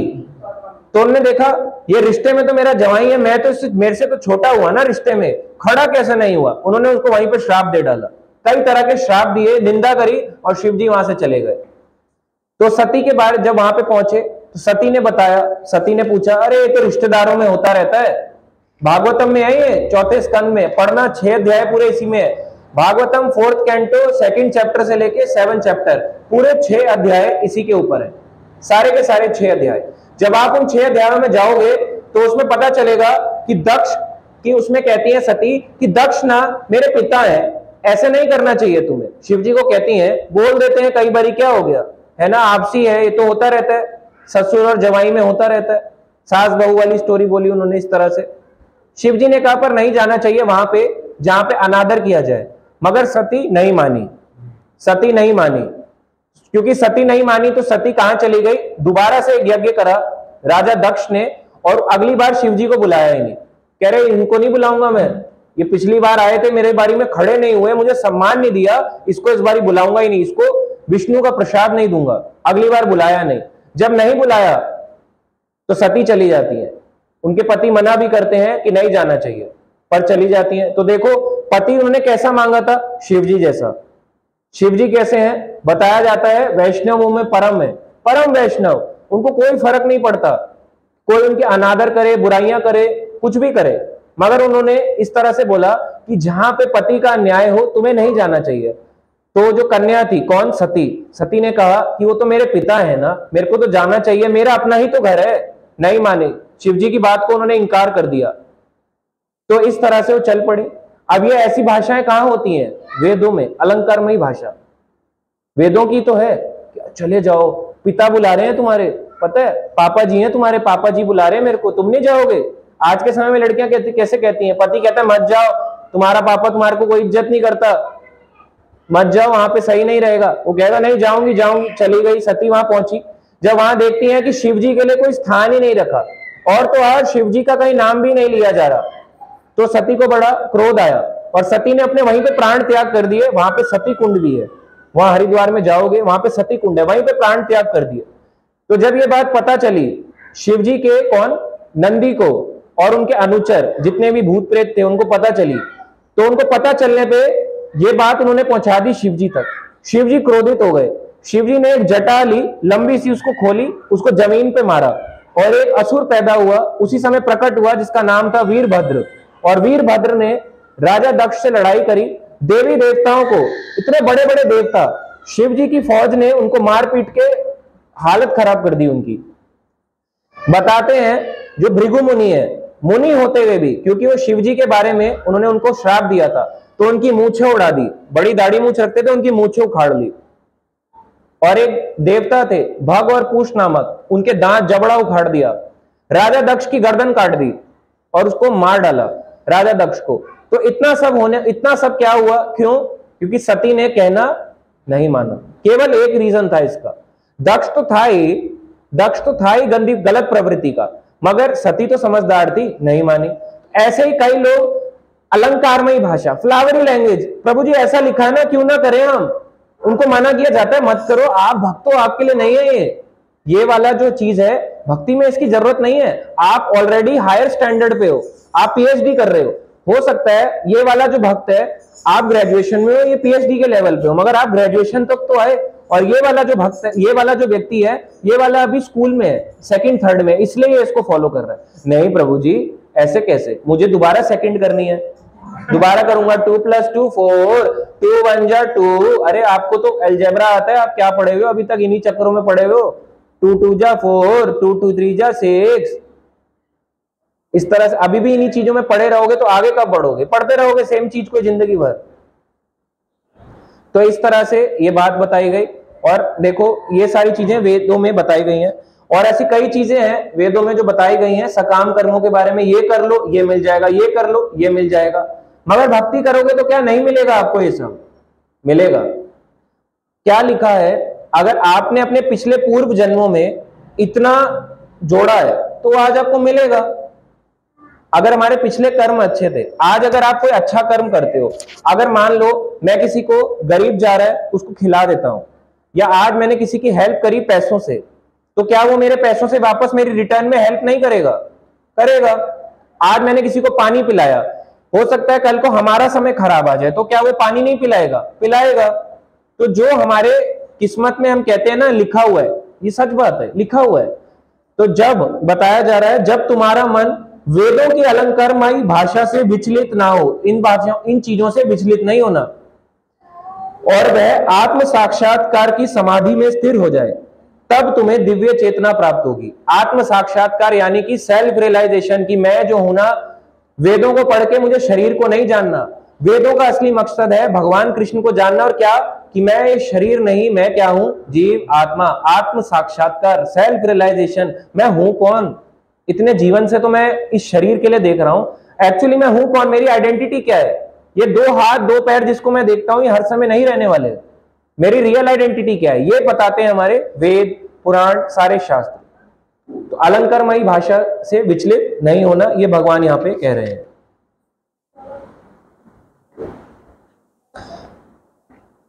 अच्छा, समाधि का मतलब क्या है?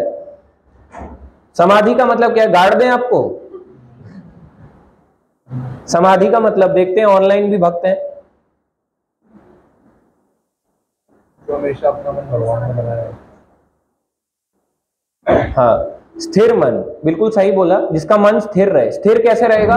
जब अपने मन को भगवान में लगाए रखोगे। अदरवाइज मन कैसा है? चंचल है। तो जो लोग समाधि का ऐसे नहीं है कि बैठा हुआ है, प्रभु जी आपको पता है वो जो है ना उन्होंने समाधि ले ली है। अरे समाधि स्थिति है, स्थिर मन है। देखो उसका स्थिर मन हुआ है या नहीं। उसके सामने जलेबी रखो, देखो मन है, टेस्ट ऐसा तो नहीं जलेबी की खुशबू उसके नाक में जा रही है, मन स्थिर हुआ है या नहीं हुआ, इससे पता चल जाएगा स्थिर मन है या नहीं। ऐसा तो नहीं कि थोड़ा सा उसकी तारीफ कर दी या बुराई कर दी, अब तारीफ कर दी एकदम खुश हो रहा है, बुराई कर दी मुंह लटका लेगा, गुस्से आंखें ऐसे कर लेगा, मुंह लटका लेगा, सोचेगा अभी दांत निकाल दो इसके। स्थिर मन का है। समाधि क्या हुई फिर? वो समाधि का मतलब है स्थिर मन। आगे चलेंगे 54 नंबर श्लोक। यहां अर्जुन अब भगवान से कह रहे हैं। अब अर्जुन को भगवान ने इतना ज्ञान दिया, अर्जुन भगवान कृष्ण से ये बात कहते हैं, स्थित प्रज्ञस्य का भाषा समाधिस्थस्य केशव। अर्जुन उवाच, आप सब भी बोले, स्थित प्रज्ञस्य का भाषा समाधिस्थस्य केशव स्थितधि किम प्रभाषेत किम आसीत व्रजेत किम। अब ये क्वेश्चन पूछ रहे हैं अर्जुन ने पहले क्वेश्चन किया, हे कृष्ण, अध्यात्म में लीन चेतना वाले व्यक्ति, यानी कि जो हर समय अध्यात्म में लीन रहता है, कई बोलते हैं ना भक्ति में बड़ा लीन हो गया तू, तो स्थित प्रज्ञ, इसका मतलब है कि क्या लक्षण है, ऐसे भक्त के क्या लक्षण है जो हर समय भक्ति में लगा रहता है। ये अर्जुन ने क्वेश्चन पूछा कि ऐसा जो भक्त है जो हर समय कृष्ण चेतना में समाज इस तरह रहता है, उसके क्या लक्षण है, वह कैसे बोलता है। भक्त के बारे में पूछ रहे हैं कि ऐसा जो भक्त होता है वो कैसे बोलता है, उसकी भाषा क्या है, कौन सी भाषा बोलता है, फ्रेंच, हिंदी, इंग्लिश, पर्शियन, कौन सी लैंग्वेज बोलता है, वह किस तरह बैठता और चलता है। तो भक्तों के लक्षण पूछे जा रहे हैं, सिम्टम कैसा है भक्त का, क्या होना चाहिए, ये यहाँ पे अर्जुन प्रश्न पूछ रहे हैं भगवान कृष्ण से। यहाँ पे बताया जा रहा है कि सबसे इंपॉर्टेंट प्रश्न क्या है कि भक्त कैसे बोलता है। यहाँ पे नीचे पढ़ो, इसमें तात्पर्य में एक जगह में लिखा हुआ है, सबसे महत्वपूर्ण बात यह है कि कृष्ण भावना भावित व्यक्ति किस तरह बोलता है, क्योंकि वाणी ही किसी मनुष्य का सबसे बड़ा महत्वपूर्ण गुण है। वाणी से लड़ाइयां होती हैं या नहीं होती? होती हैं। जरा सा जुबान फिसली, लड़ाइयां चालू, जरा सा थोड़ा सा किसी को बुरा बोल दो, लड़ाइयां स्टार्ट हो जाती हैं। अभी लड़ाइयां जो हुई हैं कंट्री की जो होती हैं वो क्यों होती हैं? ईगो तो है पर वाणी के स्लिप होने से होती है। ईगो तो है ना, मगर वो दिख कैसे रहा है, जब वो मुंह से बोल रहा है। वाणी का प्रभाव सबसे ज्यादा है। तो ऐसे ही भक्त की वाणी का प्रभाव पड़ता है। एक बारी इस्कॉन में फॉरेन कंट्री में बुक सेल करी जा रही थी। फॉरेन में जब बुक पड़ी हुई थी इतनी सारी, बहुत बड़ा वहां पे बहुत सुंदर उन्होंने बुक शॉप बनाई। सब लोग आए, अंग्रेज लोग आ रहे हैं, गोरे लोग देख के आ रहे हैं, wow this book place is very nice, ऐसे करके और देख के जाए जा रहे हैं। एक के बाद एक वहां पे पास हुए जा रहे हैं, गाड़ी लेके, बाइक लेके, स्कूटर लेके, दाढ़ियां, अपनी बड़ी बड़ी गाड़ियां लेके सब निकले जा रहे हैं। तो वहां पे जा रहे हैं तो वहां पे भक्त खड़े हुए हैं, वो केवल चुपचाप बैठा हुआ है ऐसे करके काउंटर में बैठ के ऐसे कर रहा है, हरे कृष्णा कृष्णा कृष्णा हरे हरे, हरे राम राम राम हरे। अब वो बेचारा अपनी माला करने में बिजी है, लोग देख रहे हैं, अरे ये तो अपना बिजी है, शॉपकीपर बिजी है, कोई बात नहीं, हमें क्या करना, आगे बढ़ो। उसको देखते आगे बढ़े जा रहे हैं। बहुत सुंदर दुकान है। वो गया, उन्होंने कहा कि प्रभुपाद जी हमने इतनी बड़ी यहाँ पे शॉप बनाई, मंदिर इतनी मुश्किल से खुली, पहले तो ये फॉरेन है, यहाँ पे कोई लेगा नहीं, और चलो हमने अब बना दी, अभी भी कोई नहीं ले रहा, इतना सुंदर बुक शॉप है, लोग क्यों नहीं ले रहे हैं इसको।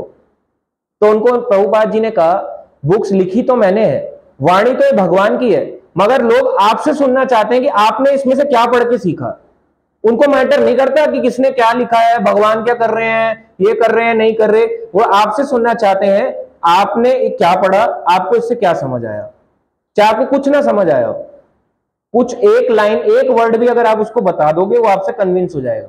हमारी बात से कोई कन्विंस होता है? किताब तो पढ़ी रहती है, अपने आप कोई क्यों नहीं खरीद लेगा। किताब अपने आप पढ़े रहने से नहीं सेल होती है, जब तक हम बोलेंगे नहीं, उसकी इंपॉर्टेंस नहीं बताएंगे, वो कभी बिकेगी नहीं। आप मैं अगर किसी को बता रहा हूं ये, ठीक है, मैं इसको पढ़ता चले जाऊं, मजा आएगा, ये तो आप घर पे ही पढ़ लोगे। तो क्यों आ रहा है? क्योंकि कोई अपने एक्सपीरियंस जब शेयर कर रहा है कि हाँ मैंने ऐसा फील किया है, तो ऐसा होना चाहिए। तो वाणी का प्रभाव पड़ता है, वाणी का बहुत प्रभाव पड़ता है। जब मैं बताऊं, ये आज जो गीता आप देख रहे हो, अभी देखो कैसी हो गई है गीता, काफी पुरानी सी हो गई है, इसका कवर भी पुराना हो गया काफी। तो ये इस गीता को 5 साल हुए हैं। तो मैंने जब ये 5 इयर्स पहले ली थी, मुझे नहीं पता था इतना कि इसको कैसे पढ़ना होता है, क्या होता है। मैंने केवल किसी के वाणी के प्रभाव में आके ली।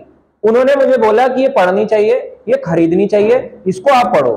तो मैंने इसको पढ़ा, खरीदा और फिर उसको पढ़ा। मगर किसी ने बोला तब, अदरवाइज तो पढ़ी थी मैं, नहीं पढ़ी रह जाती, मैं खरीदता ही नहीं। एज इट इज थी, एज इट इज रह जाती, यथारूप जैसी थी वैसी रहेगी। तो वाणी का प्रभाव पड़ता है। अब यहाँ पे भगवान कृष्ण अर्जुन के क्वेश्चन का आंसर कर रहे हैं। अर्जुन ने पूछे हैं जो क्वेश्चन, अब भगवान कृष्ण आगे आंसर करते हैं 55 नंबर श्लोक से। श्री भगवान उवाच प्रजहाति यदा कामान सर्वान् पार्थ मनः गतान् आत्मनि एव आत्मना तुष्टः स्थित प्रज्ञा तदा उच्यते।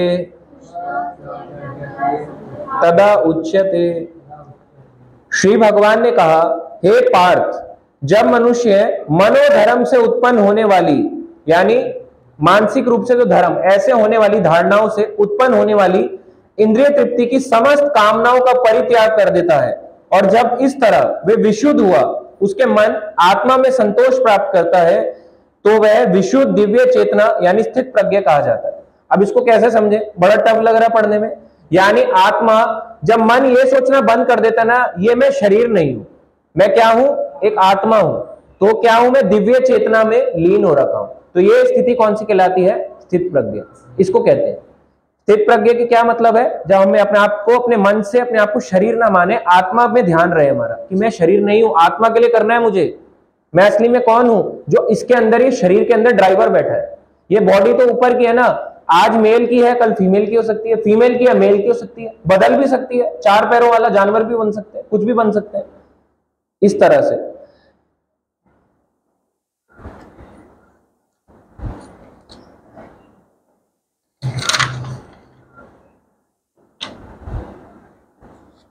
तो बताते हैं, जब कोई भक्ति करता है, हायर टेस्ट जब मिलता है ना, तो लोअर टेस्ट कैसा होता है, फीका पड़ जाता है। ये बात सच है या नहीं है? हायर टेस्ट का मतलब क्या है, जब गोलगप्पे मिल जाते हैं, अपने पसंद की मिल जाती हैं, पर ये तो भौतिक हुआ।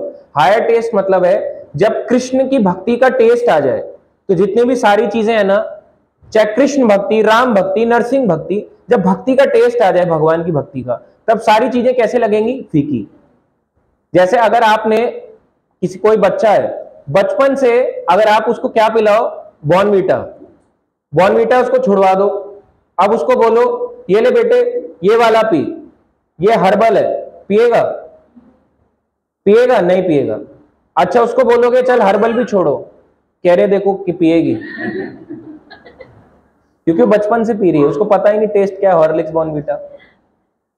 तो देखो अगर आप बचपन से ज्यादा मीठा खाओगे, यानी कि ऐसे खाओगे, ब्रेड जैम खाओगे, तो अगर आपको हायर टेस्ट देंगे, हायर टेस्ट आप लोगे नहीं, कहोगे नहीं नहीं बॉर्नवीटा ही अच्छा था।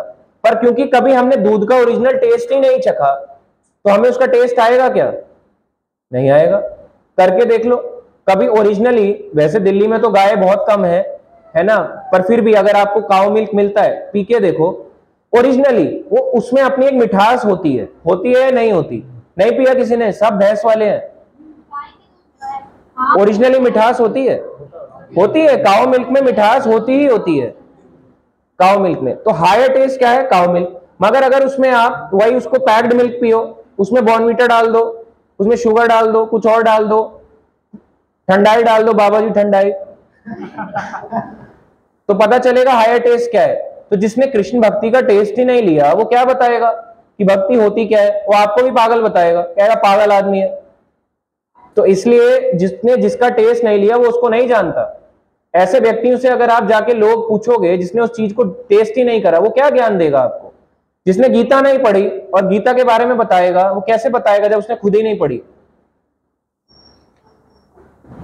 आगे यहां पे बढ़ेंगे 56 नंबर श्लोक में। तात्पर्य काफी सारे हैं बड़े बड़े, तो अभी हम आगे बढ़ेंगे जल्दी से, इसमें करेंगे अब हम 3 श्लोक और। दुखेषु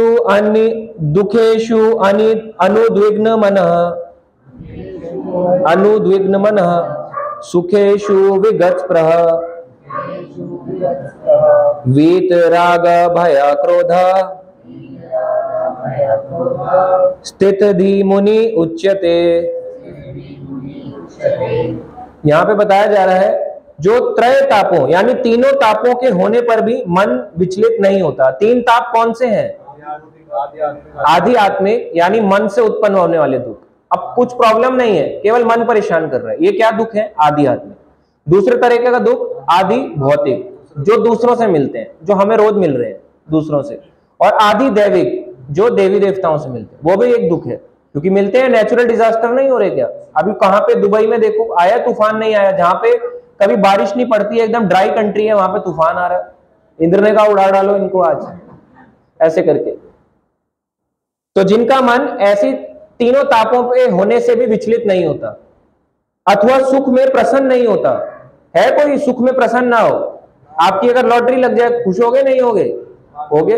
मगर यहां पे लिखा है सुख में प्रसन्न नहीं होता। और जो आसक्ति, भय तथा क्रोध से मुक्त है, अटैचमेंट, भय यानी डर, फियर नहीं होना चाहिए उसको। भगवान के भक्त का क्या नाम है? अभय। प्रभुपाद जी का नाम क्या है? अभय चरण। अभय, डरता नहीं है किसी से। अगर डर रहे हो तो भक्ति क्या हुआ? अगर मृत्यु का इतना डर है, क्या भक्त है? अभी देखना, कुछ समय पहले कोरोना आया, कोरोना आते ही इतने सारे लोग थे, सब लोग डर गए थे, सब लोग डर गए थे, कुछ आज भी डरे हुए हैं तो लोग डर जाते हैं। तो इतने सारे लोग जो मैंने देखा, भाई वैसे कह रहे हैं कि हम भक्ति में, बहुत लोग। चलो नया व्यक्ति तो समझ में आता है, जो इतने सालों से कर रहा है वो भी भय कर रहा है। उनको केवल इतना बताया मीडिया ने, मास्क नहीं पहनोगे मर जाओगे, एयर में वायरस है। अब बेचारा वो जो सुबह उठता है, रोज सुबह सुबह अपना सब कुछ करता है, उसको बोला जा रहा है कि अगर तुम अल्कोहल लोगे ना, तुम्हारे अंदर ये वायरस इफेक्ट नहीं करेगा। अब जो रोज रामायण पढ़ रहा था, रोज गीता पढ़ रहा था, सुबह 4-5 बजे उठा करता था, उसको क्या बोला जा रहा है? रेस्ट प्रॉपर लो, शक्ति बढ़ाओ। अगर आप ये अल्कोहल लोगे, आपके अंदर के वायरस बैक्टीरिया मर जाएंगे। अब वो बेचारा रूल फॉलो करने वाला, वो ये अल्कोहल पी रहा है, शराब का लत हो गई, लग गई उसको। इधर आ रहा है टीवी पे महाभारत, और उधर उसका अल्कोहल चल रहा है। मन को शांत कर रहा है टीवी से, है ना, इधर। इधर रामायण देख रहा है ना, और इधर पीते पीते देखता है। तो आप देखो, जो उसने फॉलो किया था, जो वो पढ़ता था, अब वो टीवी पे फॉलो करता है। जो वो नियमों को करता था कि मैं ड्रिंक नहीं करूंगा, अब उसको पीता है वो। ऐसे भी लोगों ने अपने रूटीन बनाए, और कई लोगों ने बनाए। ये लार्ज स्केल में आप गूगल पे टाइप करो, how many people drank alcohol during corona, सबसे ज्यादा लोगों ने पी है। बीच में तो फ्री भी कर दी थी, आप जानते ही हो, अभी तो जेल में है। बीच में तो फ्री हो गई थी, और अभी तो इलेक्शन आ रहे हैं, कई लोग अभी फ्री, देखना आधे लोग छोड़ देंगे अपनी सब कुछ, कहेंगे अरे अभी फ्री का टाइम है, अगले महीने इलेक्शन है, फ्री में ले लो जितनी करनी है।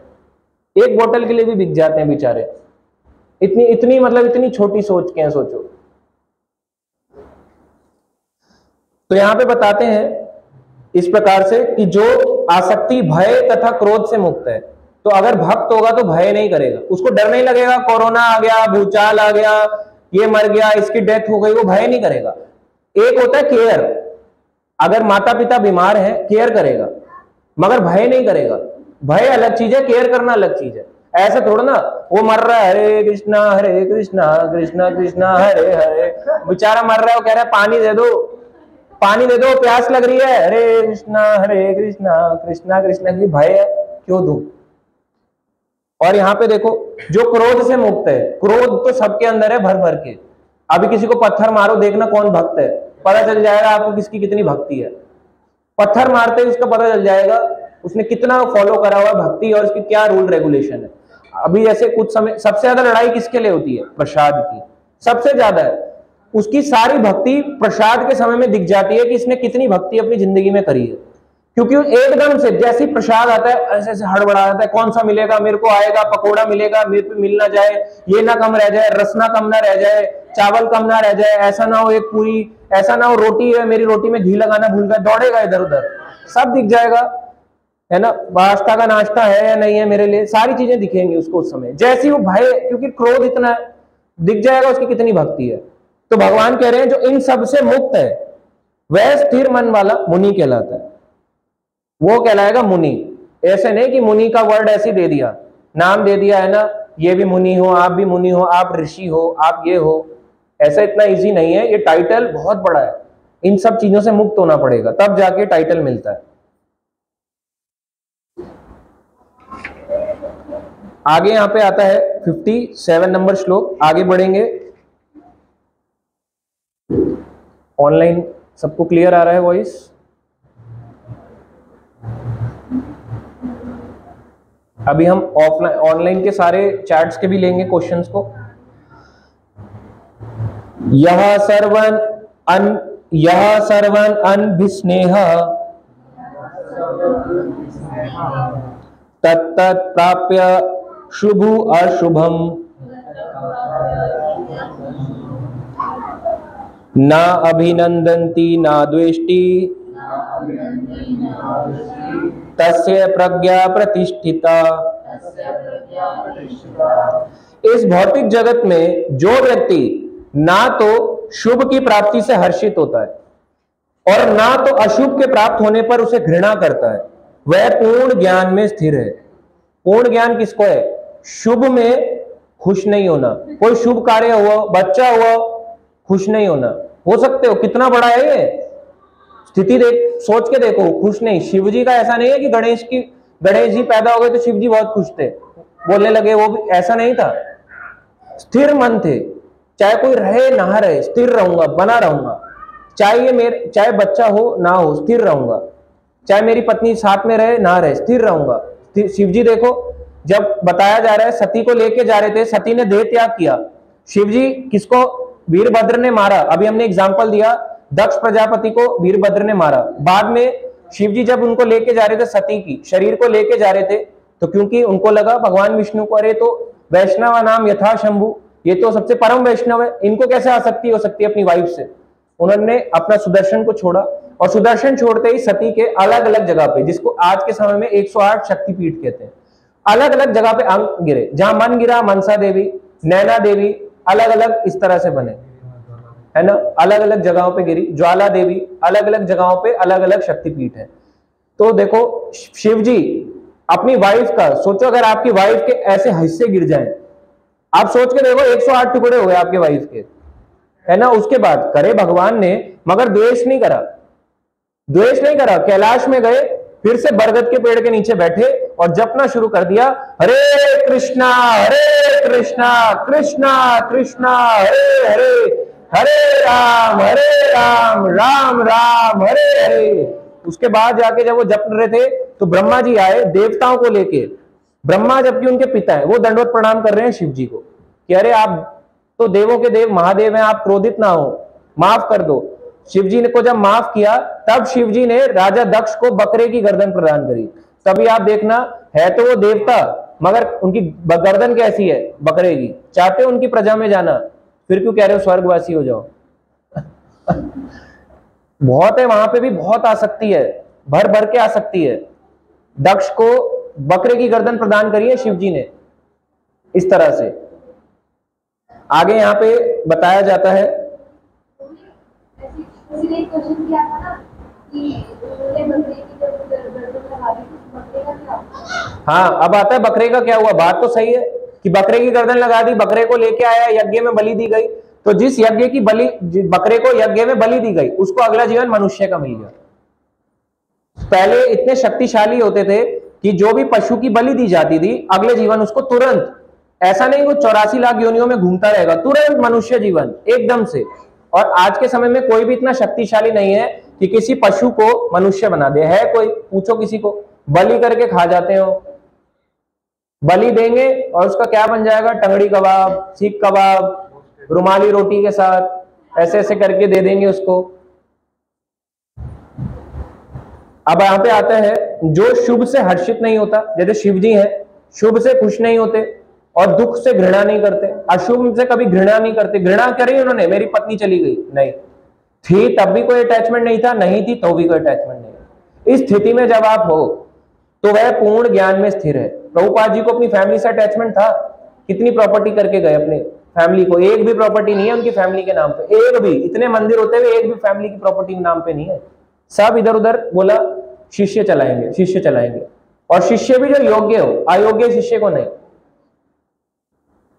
आगे 58 नंबर है, अब जल्दी जल्दी हम करेंगे इसको। यदा संहरते च अयम कूर्मा अंगानि इव सर्वशः इंद्रियाणि इंद्रिय अर्थेभ्य तस्य प्रज्ञा प्रतिष्ठिता। इसका अनुवाद देखो कितना अच्छा है। कई लोग कहते हैं प्रभु जी कंट्रोल नहीं होती इंद्रियों पे, मेरा ना कंट्रोल नहीं हो पाता, क्या करूं। देखो इसमें लिखा है, जिस प्रकार कछुआ अपने अंगों को संकुचित कर खोल के भीतर कर लेता है, अंदर डाल लेता है अपने अंगों को, जैसे कि उस पर अटैक करने आता है कछुए पे अंदर कर लेता है, उसको खा नहीं पाता, उसका शेल बहुत मजबूत होता है। शेर भी उसके अपने दांतों से उसके शेल को तोड़ नहीं सकता, पत्थर जैसा होता है वो तोड़ नहीं सकता, उसका दांत टूट जाएगा, शेल नहीं टूटेगा। अगर बड़ा कछुआ है, छोटा हो तो निगल लेगा, बड़ा है तो उसको खा नहीं पाएगा, बड़े वाले को उसको तोड़ नहीं सकता। अगर कछुआ अंदर चला जाए उसको मार नहीं पाएगा एकदम से। बताते हैं इस तरह का कछुआ होता है। और उसी तरह जो मनुष्य अपने इंद्रियों को इंद्रियों विषयों से खींच लेता है, इंद्रियों के जो विषय हैं अलग अलग, उससे खींच लेता है। आंखों का काम है देखना, कानों का काम है सुनना, इनसे खींच लेता है। खींचना आसान है। मान लो अभी यहां से कोई आ जाए, अभी यहाँ पे कोई आ जाए, यहाँ पे मिस वर्ल्ड मिस यूनिवर्स आ जाए, आई नहीं है, आ जाए, और अगर आने के बाद देखना सारी नजरें ऐसे घूम जाएंगी, फिर वापस बोला जाए क्लास हो रही है, हरी बोल क्लास हो रही है, फिर वापस इधर देखना, तब आपका फिर आप सही हो। तब तो कह रहे हैं कि हाँ आपने कछुए की तरह खींच लिया अपनी इंद्रियों को। अगर नहीं कर पाए, देखते रह गए ऐसे करके, तो फिर इसका मतलब हमारी स्थिति क्या है अभी, हमारी स्थिति कछुए से भी नीचे है। अभी कछुआ तो अंदर कर ले रहा है भाई, हम तो अंदर ही नहीं कर पा रहे, अपनी इंद्रियों को खींच ही नहीं पा रहे। तो हमारी इंद्रियां बड़ी प्रबल है। बताया जाता है सांप के आगे दूध रख दे तो वहां पे जाएगा ही उसको पीने। इंद्रियों को कुछ ना कुछ कार्य चाहिए। अगर भगवान की भक्ति में नहीं लगाओगे, दर्शन आंखों से भगवान का नहीं करोगे, मन करेगा यार कुछ गूगल देख लेता हूँ, इंस्टा देख लेता हूँ, ये बड़ी अच्छी लग रही थी सुंदर सी, फेसबुक देख लेता हूँ, इसकी प्रोफाइल में देख लूं कितने इसके फ्रेंड्स हैं, क्या क्या फोटो डाली हुई है, प्रोफाइल पिक्चर, कवर पिक्चर, कौन सी टाइमलाइन है, क्या है, किसने इसको टैग किया है। फ्रेंड्स और फ्रेंड्स में भी चले जाएंगे, कोई ऐसी फोटो देख लो कि मैंने तुम्हारे को देखा था, और ये कह रही है कौन होता है, बताओ इनको। कह रहे हैं ऐसे भी लड़के होते हैं क्या, माता जी पूछ रही हैं। बहुत होते हैं, तो आपको मिल जाएंगे, संसार में कमी नहीं है। क्लियर नहीं आ रही है क्या? अच्छा क्लियर है, सब कह रहे हैं। तो यहां पे बताया जा रहा है कि अगर इस प्रकार का कोई है व्यक्ति, कछुए की तरह इंद्रियों विषयों से इंद्रियों को खींच ले, एकदम से खींच ले। कोई गलत बोल रहा है, गालियां दे रहा है, एकदम से खींच ले अपने, अरे यार गालियां मुझे नहीं सुननी, इस जगह से निकल लो, उस जगह को छोड़ दे। मगर किसी को मजा आ रहा है, यार पहले मेरे दोस्त भी तो देते थे ना, आप तो हरे कृष्णा बड़ा करवा रहे हैं, प्रभु जी बोल रहे हरे कृष्णा करो, गालियां थोड़ी तो सुन लो, साला तो सुन लो, ये तो ब्रदर इन लॉ हुआ ना।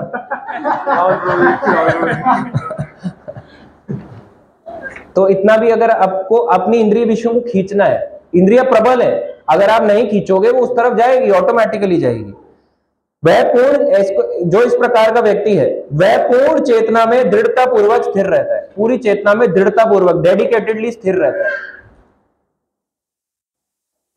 अब इसी में एक क्वेश्चन आता है कि कई लोग बोलते हैं कि प्रभु जी लस्टी डिजायर्स में जाती नहीं है, मन कर जाता है, कोई सुंदर देख लेता हूं ना पागल हो जाता हूं बस मैं, एक बार बस कुछ भी देख लूं, वो थी है ना हमारे स्कूल में आती थी, कॉलेज में आती थी, क्या लगती थी, अभी मेरा मन उससे जा ही नहीं पा रहा है। मैंने कहा रिप्लाई देती है, कह रहे नहीं, फिर क्यों बात कर रहे हो, शादी करोगे, कह रहे नहीं शादी भी नहीं होगी, तो फिर क्यों बात कर रहे हो।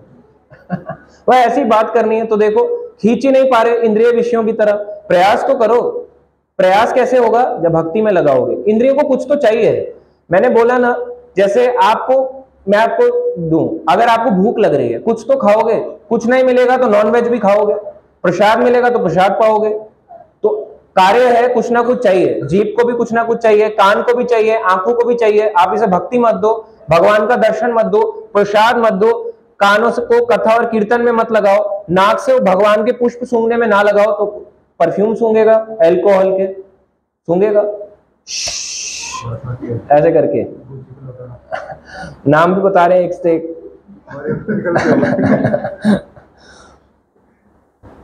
तो इंद्रियों को जो इंद्रिय विषयों से खींच लेता है वो भगवान बता रहे हैं पूर्ण चेतना में स्थिर रहता है, दृढ़ता पूर्वक। सेकंड लास्ट श्लोक है आज का, विषयः विनिवर्तन्ते निर्हारस्य देहिना रसवर्जम रसा अपि अस्य परम दृष्ट्वा निवर्तते। देहधारी जीव, यानी इस देह को धारण करने वाला जीव, आत्मा की बात कर रहे हैं। देहधारी जीव इंद्रिय भोग से भले ही निवृत्त हो जाए पर उसमें इंद्रिय भोग की इच्छा बनी रहती है। भगवान कह रहे हैं अगर आप अपने आप को खींच भी लोगे ना, खींच भी लोगे फिर भी इच्छा बनी रहेगी। आप अगर मान लो कोई सुंदर चीज देख रहे हो, सुंदर है नहीं, टेम्पररी है, जिसको आप कह रहे हो सुंदर मॉन्यूमेंट है, मॉल है, लड़का है, लड़की है, कुछ भी कह रहे हो, अगर इंद्रिय इसको खींच भी लोगे, मगर भगवान कह रहे हैं इच्छा आपकी बनी रहेगी, आप इसको रोक नहीं सकते, इच्छाओं को, इसको रोकना बहुत मुश्किल है। आगे भगवान कह रहे हैं लेकिन उत्तम रस के अनुभव होने से ऐसे कार्यों को बंद करने पर वह भक्ति में स्थिर हो जाता है। उत्तम रस, हायर टेस्ट मिल जाएगा इन इंद्रियों को तो बंद हो सकता है। हायर टेस्ट क्या है? भक्ति। तो भक्ति में क्या क्या करना है? जैसे मान लो आंखों का काम है, आपने आंखों को रोक लिया कि प्रभु जी मैं नहीं देखता, पिक्चरों से मैंने अपने आप को हटा लिया, पिक्चरें तो बॉलीवुड में है ना, डिशकियां और डुशकियां और डिशुम डिशुम चलता है, सब नकली होता है, मैंने उससे अपने आप को बचा लिया। अब कुछ तो करेगी, इच्छा तो बनी हुई है मन के अंदर, उत्तम रस तो देना पड़ेगा ना उसको। हायर टेस्ट कैसे दोगे? आंखों से भगवान का दर्शन कराओ। अभी हम जा रहे हैं दर्शन करने, दर्शन कराओ उसको, क्यों नहीं कराना चाहते? कान है, अब कान को सबसे ज्यादा इंपॉर्टेंस है, कान दे दो कितने समय के लिए? भगवान को कुछ समय के लिए दे दो, 1-1.5 घंटा रोज का, कि मेरे को हियरिंग करनी है, भगवान के बारे में सुनना है, चैंटिंग करते हुए, अपनी माला करते हुए सुनना है कि मैं बोल क्या रहा हूं। कभी रिकॉर्ड करो कि चैंटिंग आपने क्या करी, कृष्णा राम हरे कृष्णा हरे कृष्णा, ऐसे ही बोल रहे होंगे सब। आप देखना 16 नाम का मंत्र है, आप क्या बोल रहे होगे? हरे कृष्णा कृष्णा कृष्णा हरे हरे, ऐसे नहीं बोलोगे। हरे कृष्ण राम राम राम हरे हरे कृष्ण राम राम हरे कृष्ण हरे राम, पता नहीं क्या बोल रहे हैं। थोड़े बाद तो उसको खुद ही नहीं पता। आप सुन लो, अपनी रिकॉर्डिंग करो, आप सबकी रिकॉर्डिंग करते हो, अपनी चैंटिंग की रिकॉर्डिंग करो, पता चलेगा कितनी गंदी चैंटिंग करते हैं हम, और कह रहे हैं भगवान का प्राप्त करेंगे। भगवान भी कह रहे नाम तो ले ले, कितना गंदा नाम ले रहा है, मुझे बुला रहा है, किसको बुला रहा है। तो हमारी इस तरह की स्थिति है। तो उत्तम रस इसे देना है। जीभ का स्वाद, जीभ को स्वाद चाहिए। अगर आप जीभ को स्वाद नहीं दोगे, नहीं मिलेगा। आप भगवान को भोग लगाओ, उसको सही तरह से बनाओ, भोग लगा के भगवान के भक्तों को प्रसाद दो, अच्छा लगता है। अगर आप उसको हायर टेस्ट नहीं दोगे, बाहर जाके मन करेगा कचौड़ी खाने का, कुछ खाने का, हम यहीं से पेट भर के भेज देते, कैसे खाएगा, ले खा। सच बात है, हायर टेस्ट उसको नहीं दोगे, उसका मन करेगा। इंद्रियां बहुत प्रबल है। पैरों का काम क्या है? पैरों का काम है चलना। अब वो चल के कहां जा सकते हैं? बियर बार को। और कहां जा सकते हैं? स्विमिंग पूल में। पैर नहीं चलते स्विमिंग पूल में, चलते हैं। और कहां जा सकते हैं? पार्टियों में डांस करने के लिए चलते हैं। 4 बोतल वोडका काम मेरा रोज का, ऐसे करके डांस कर रहे हैं लोग। उसको अगर वही पैरों से अपनी चप्पलें उतार के मंदिर के बाहर जाओ, भगवान के दर्शन करो, तो वही पैरों से जो आप पहले कहीं और जाते थे, वही भगवान के मंदिर जा सकते हो। इंद्रियों को कुछ ना कुछ कार्य देना होगा, अदरवाइज वो इसमें फंसती चली जाएंगी। ठीक है, अब लास्ट श्लोक करेंगे आज का 60th नंबर। यतता ही अपि कौन्तेय पुरुषस्य विपश्चितः इंद्रियाणि प्रमाथीनि हरन्ति प्रसभं मनः। हे अर्जुन, इंद्रियां इतनी प्रबल तथा वेगवान है कि वे उसकी विवेकी पुरुष के मन को भी बलपूर्वक हर लेती हैं, जो उन्हें वश में करने का प्रयत्न करता है। अगर इसको करने का प्रयत्न भी करोगे ना, कई लोग कहते हैं कि प्रभु जी खत्म नहीं हो रही लस्टी डिजायर, इच्छाएं, पैसा कमाने की लत, जुआ खेलने की लत, अल्कोहल की लत खत्म नहीं हो रही। भगवान के टेस्ट आपने दिया, भक्ति उत्तम रस दिया, मगर भगवान कह रहे हैं इतना होने पर भी इंद्रियां इतनी प्रबल और वेगवान है, उसके मन को बलपूर्वक हर लेती हैं। इतनी बलपूर्वक हरती हैं कि उसके मन को खींच लेती हैं, पूरे डाइवर्ट हो जाता है भक्ति से। सही चल रहा होगा, बिल्कुल सही चल रहा होगा, भक्ति भी कर रहा होगा, ऊंचे स्तर पे भी होगा, एकदम से हल्का सा डाइवर्जन आएगा और पूरी तरह से फॉल डाउन, खत्म। ऐसा भी हो जाता है, बहुत इजी है। इसलिए मन को वश में कितना भी आप कर लो, इंद्रियां को रोक भी लो, उत्तम रस भी दे दो, मगर भगवान कह रहे हैं तब भी इंद्रियां इतनी प्रबल है ये आपको खींच सकती हैं। तो ये कैसे बच सकते हो? Association of devotee. एसोसिएशन से आदमी हमेशा बचा रहता है, क्योंकि अगर आपको हरेंगी भी, अगर इंद्रियां आपसे कोई गलत काम करवाएंगी भी, तो कोई आपको रोक सकता है कि बोलेगा अरे आप गलत कर रहे हो, आप ऐसा नहीं करना चाहिए, अपने आप को करेक्ट करो, आपको सुधारने का प्रयास करेगा। पर जैसे ही कोई एसोसिएशन में आपको बोलना शुरू करता है, व्यक्ति बुरा मान जाता है और बुरा मान के छोड़ जाता है। तो समझ लो आपका पहला फॉल डाउन पीरियड स्टार्ट हो गया। अगर कोई आपको निंदा कर रहा है, निंदा करना अलग बात है, बट कोई अगर आपको करेक्ट कर रहा है और आप उसको छोड़ के जा रहे हो, आपका मतलब पहला स्टेप आपका फॉल डाउन का है। आपने एसोसिएशन को त्याग दिया, माया प्रबल हो गई आपके ऊपर, आपने एसोसिएशन त्याग दिया। उसके बाद फिर आपको सुसाइडल थॉट भी आएंगे, सब कुछ आएगा, और फिर बोलोगे अरे इतनी भक्ति करने में भी बेचारा सुसाइड कर लिया। इंद्रियां प्रबल है भाई, आपको मन को हर लेंगी। वो आपके मन में सुसाइडल थॉट था, रहेगा, आगे कभी खत्म नहीं होगा। आपने एसोसिएशन छोड़ा, डर आपका खत्म हो गया, अब आपकी इंद्रियां आपको कहेंगी सुसाइड कर ले, गलत काम कर ले, चोरी कर ले, चीटिंग कर ले, हर तरीके का आपसे काम करवाएंगी। एग्जाम्पल इसका कौन है? विश्वामित्र। कितना मन उनका स्थिर था, मगर कौन आई? मेनका। क्या हो गया? उनका दिल लट्टू हो गया। शिव जी देख लो, धीर पुरुष। जैसे ही भगवान विष्णु आए मोहिनी रूप में, वैसे तो लीला है, बताया जाता है शिव जी कोई साधारण पुरुष नहीं है, पर लीला दिखाने के लिए इस प्रकार से कि देखो शिव जी के भी मन को हर लिया मोहिनी रूप में। तो आप सोचो हमारे को क्या इंद्रियां हर लेंगी? हमारे को भी हर सकते हैं। तो इंद्रियां बहुत प्रबल है, इसलिए हमारे को उत्तम रस देना है भक्ति का, और देते रहना है, और भक्तों के संग में रहना है। जैसे जैसे आम होता है, आम अगर पेड़ पे लगा है, पेड़ पे रहेगा, इसकी वैल्यू है। जैसे ही पेड़ से गिरा, ये नीचे गिरते ही इसको लोग कुचलना स्टार्ट कर देंगे, और अगर कुचला गया तो इसकी कोई वैल्यू नहीं है। खाएगा कोई पिचका आम? खाओगे? पका हुआ खाओगे? अगर आपको खट्टा आम दे दिया, खाओगे? नहीं खाओगे। जब तक पकोगे नहीं, पेड़ पे लगे रहो, तभी आप आगे अच्छे से भक्ति में बढ़ पाओगे। ठीक है, अभी हम एंड करते हैं और कीर्तन करेंगे और यहाँ पे आरती करेंगे। ठीक है।